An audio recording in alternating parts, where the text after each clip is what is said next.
Let's say prices should have gone down by 3%, and instead they go up by 2%. That's 5% inflation, in that my cost of living is 5% higher than it would have been had you not had the inflation. And again, if you think about inflation as a tax, when the government taxes you legitimately, let's say through a sales tax or an income tax, whatever, the government takes your money. Money that you had goes to the government, and then the government takes that money and gives it to somebody else, right? You lose your money. But when they tax you through inflation, they don't take any of your money. You get to keep your money, but they print new money and they give that money to somebody else. Now, when that somebody else spends that money that he didn't earn, it drives up your prices. So now you pay more. So the government didn't take your money, they took your purchasing power. So it's the same thing. And another thing about our CPI how they changed is, once upon a time back in the 70s, housing prices were in the CPI, and so were rents. And that's about a third of the CPI, which is shelter. But somewhere along the way, they decided to use something called owner's equivalent rent instead of actual rent or actual home prices. Now, what is owner's equivalent rent? Well, it's a fiction that they made up that nobody actually pays. Apparently, the government calls people at random and asks them, if they own their home, how much do they think they could rent it for if they were to rent it? And they keep track of those numbers. Now, I don't know, who they're asking. I mean, I've owned homes for a long time. I've never gotten a call from a government guy wanting to know what I think I could rent my house for. But if you're not a landlord and you're not in the rental market, how the hell do you know what you could rent your house for? It's such a ridiculous way to try to measure the cost of shelter by using a number. Okay, so let me ask you a question about that, because I've really been curious about that, because it's obvious the case in Canada in particular, like housing and rent prices have skyrocketed in the last 8 years.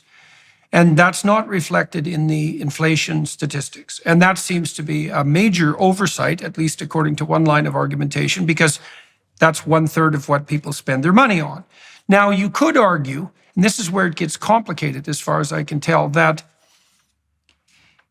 if what you've bought is an asset that generates income and its value goes up, that's actually not a cost to you. It's an advantage. You already made reference to that. Only if you own the asset. Yes, if you own it. If you want to buy it and the price has gone up, it's a disadvantage, right? Because now the assets that you want to buy are more costly. Right. So does that imply that a proper CPI that would include the cost of shelter would be calculated on the basis of those who want to buy rather than those who already own? Yeah, because I'm trying to figure out how to measure inflation properly here, right? It's a very complicated problem. If you already own a home, then the cost of buying another one is not as important to you. Of course, a lot of people that own homes, they may want to buy bigger homes as their families grow, and so it would be. But for those people, what's important are your maintenance costs, your insurance costs, your property taxes.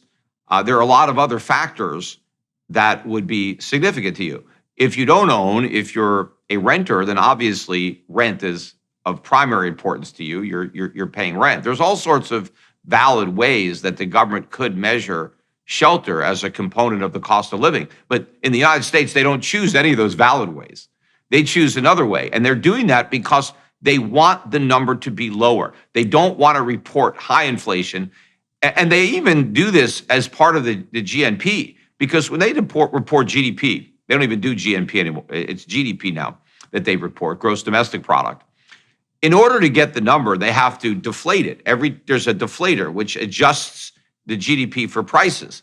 And the government always underestimates that deflator, so the GDP looks bigger than it really is. Because in many cases, economies are actually contracting in real terms. But because the government is dishonest in the way it reports, it reports economic growth, even though there is no real growth. It's inflation, which creates the illusion of growth. That's another reason that politicians like inflation. And of course, when inflation drives up the stock market and the real estate market, people think they're richer, right? Because, oh, my house has gone way up, my stock, but it hasn't gone up. Your money has gone down. Right, but people don't necessarily connect those dots. they think they're wealthier. But also, if you think about, as I said earlier, inflation benefits debtors. It's a transfer of wealth from creditors to debtors. Who are the biggest debtors in the world? Governments. And the biggest, most highly indebted government is the United States government. We have $32 trillion of funded debt almost, and our unfunded liabilities, commitments that have been made where they didn't borrow the money, but they're on the hook, like guaranteed student loans or guaranteed pensions, Social Security, Medicare, all that stuff. That's like 100 trillion. So when the government creates inflation, they repudiate enormous amounts of their debt. And so the governments have massive incentives to create inflation, but then they have massive incentives to lie about it and pretend it's not as bad as it is and blame other people, which is the main reason that they redefined inflation from the expansion of the money supply to rising prices. Because when you know inflation is an expansion of the money supply, then you know who causes it. It's the government. You can't blame greedy corporations for it. You can't blame Putin for it. Putin doesn't print our money. We do. The Federal Reserve does. And so when politicians can redefine inflation, they can blame everybody but themselves. Okay, so let me ask you a kind of a modified Ponzi scheme question, because this is something that's bedeviled me. So I understand that, so I have two questions. I understand that getting the measurements of something as fundamental as inflation correct is absolutely necessary. So one of the things I've wondered is, like, why aren't there independent teams of economists who generate various true estimates of inflation, make them public so that the public itself could gather a basket of independent estimates and know for themselves what the inflation rate is? Very curious about that. Well, they are. They are out there. I mean, there's a website, Shadow. Who's reliable? Who's reliable? Yeah, well, I think the least reliable would be the government, right? Yeah, so you don't want their statistics because they're completely biased, right? It's right. like, the mafia is not going to give you accurate statistics on crime, right? So you got to look to independent sources. But I think it's kind of obvious, though, if you understand what inflation is and you see the enormity. I mean, the United States is running $2 trillion a year plus deficits now. And technically, we're not even in a recession. The deficits are going to get even bigger when this next recession starts. But how are we financing those deficits? It's inflation. There's just no other way. Look at the Federal Reserve's balance sheet. So we know that inflation is going to be a significant threat. It's going to reduce the value of money. And so that has to be the single most important factor in driving your decisions on savings, on investing.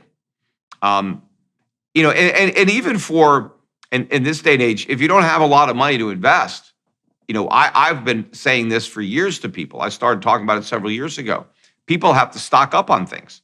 Buy things that you're going to use in a year or two. Buy it now, because it's going to be a lot more expensive if you wait. Why hold on to the cash if the cash is going to lose value? Just buy the things that you're actually going to need, because those things will retain their value if you're planning on using them. So here's the Ponzi scheme question. So because of the efficiencies of the capitalist system, free market system, let's say, we are generally able to produce more for less. And in some instances, we seem to be doing that faster and faster. So consumer electronics are a good example, and price of computation and so forth. And so what that means is that independent of inflation, because of technological progress, things will get cheaper in the future. The future will be richer than the present. So then you might say, if you're a politician, you say, well, if that's the case, and if that's invariably the case, then why not defer our debt to the future? Like, essentially, why not borrow from the future? Because the future is going to be wealthier than the present. And then I wonder, like, if we had a 3% increment in actual productivity per year, then maybe we could tolerate a 2% inflation rate, because fundamentally the tendency for things to get cheaper because of enhanced productivity would be balanced by that inflationary proclivity. So are the politicians, could you make a case that the politicians are making a good bet because they're throwing the debt into the future when we're going to be richer? No, well, they are making a politically opportunistic decision. Yeah, fair enough. Because they're telling the voters, hey, don't worry about it. Your grandkids will pay for it, right, or whatever. And Right. of course, not all voters have kids, right? Some voters, don't have kids, and so what do they care if somebody else's grandchildren pay for their program? But the only time you could justify borrowing from the future is if you are creating something that future people will benefit from. Let's say a capital investment. Let's say the government is going to build a bridge, and that bridge is going to be there for 100 years, right? And people who aren't even born yet are going to benefit from that bridge. Okay, maybe they can sell bonds to finance the construction of that bridge that future people will end up paying because they're going to have the benefit of that bridge. So you can make an argument for debt to support that. But if we're going to borrow money just to pay for welfare benefits or Social Security benefits, where we're leaving our children and grandchildren with nothing but a bill, right? They don't have a bridge or a capital asset. The money's been spent.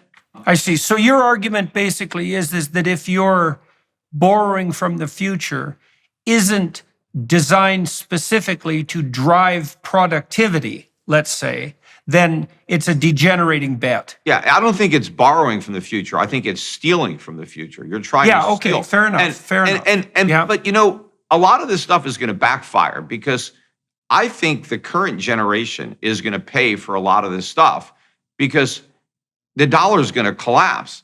We could have hyperinflation, and because the future generations are not going to pay this. They're going to leave. They'll leave the countries because they're not going to want to be subjected to the confiscatory tax rates